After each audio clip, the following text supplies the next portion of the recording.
Hey there, it's Bridget Lynn Dolgoff and Conscious of Economics and Urban Farm Project YouTube channel. Um, so anyway, one of the things I wanted to talk to you about today was pain,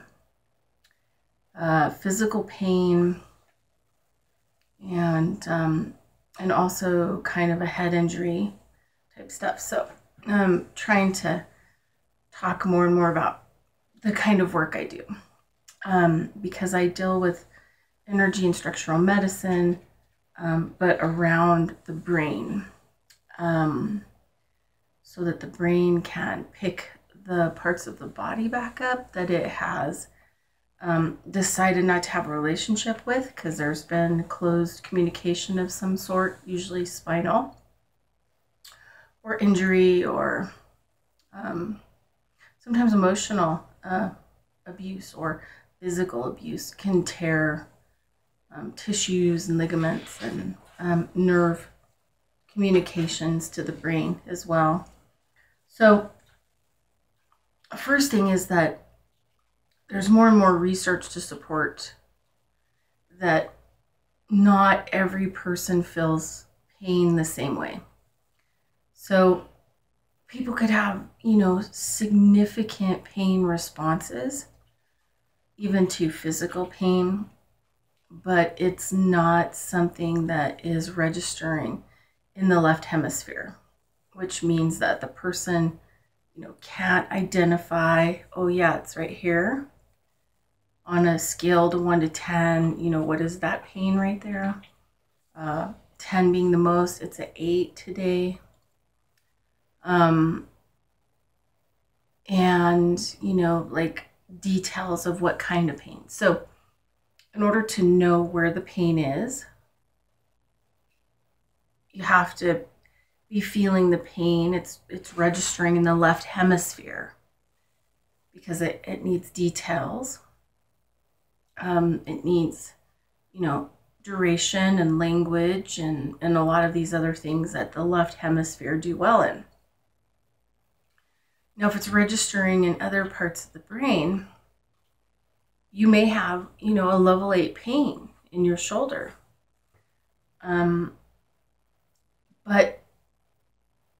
it may be showing up other ways. And it's going to be very difficult for each person to know exactly where their pain is coming from. Most people I deal with, they think their pain is like totally in a different place than it usually is. So that tells me that it's not in the areas of the brain that are detail oriented, that the pain is actually coming from someplace else, or it's registering somewhere else. So pain can show up, physical pain, all kinds of pain, but we'll just say physical pain. Say it's in the part of your brain, you're picking up your pain response in parts of your brain, like where the vomit point is.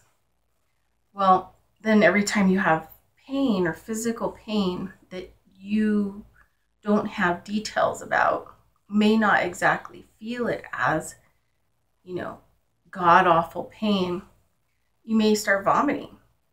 You may have periods of nausea and not understand where it's coming from. But that's how your body is registering the pain in the different part of your brain. Say the pain registers in the emotional, let's just say emotional parts of your brain.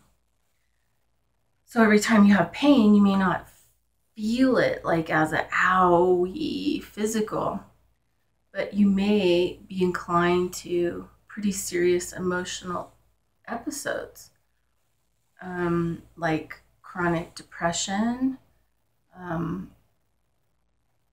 loss of appetite, an increase of appetite, as symbolic language of the brain trying to communicate that there's an issue. You could have, serious emotional outbursts, crying spells as your body is trying to communicate with the brain and wherever the pain is registering within the brain. So pain, even physical pain, registers in different areas of the brain.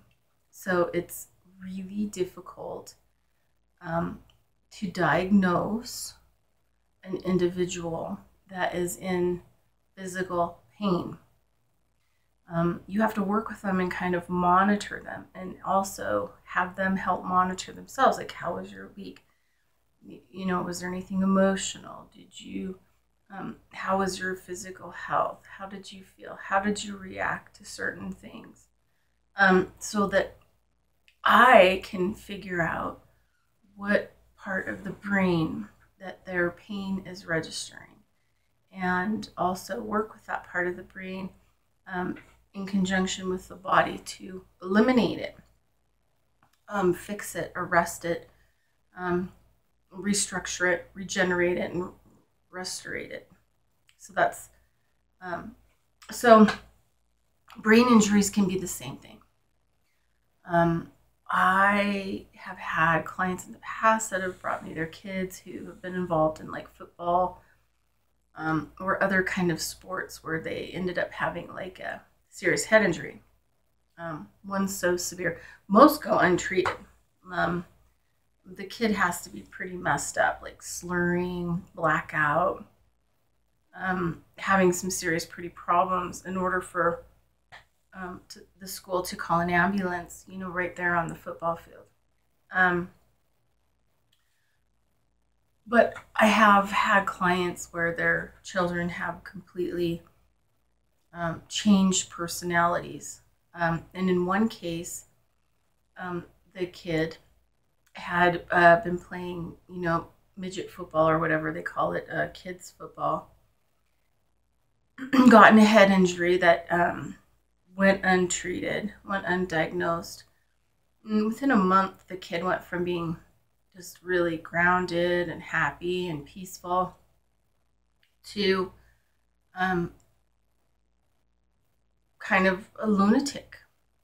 He was kind of an atheist, and he, after that, wanted to go to the Catholic Church and have communion every day and confession, and he was paranoid and kind of delusional. So it just tells me that in the course of his head injury, his right hemisphere, which is the present moment, kind of emotional,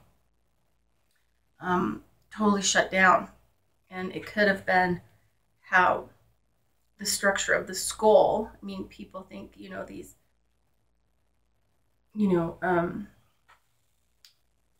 crossovers, in the bones of the head, seal completely. Well, they do, but not in a teenager, not till, closer to like 18 or 20. So any impact or whatever that they've had to their head up until that point is going to seal incomplete and damaged. So the flow of their spinal fluid into their brain is going to be incorrect. And the way that their brain is going to be incorrect, because it can literally push parts of the bone structure out. I mean, just feel how uneven your head is. I mean, does this side match this side? Most people definitely know. Like here at the base of your skull, right here on both sides. Usually it's a huge difference there, which tells you that one side of your brain is really not pressurized and not getting bathed. So you can also have vision problems. You can have hallucinatory visions even after the head injuries are fixed. And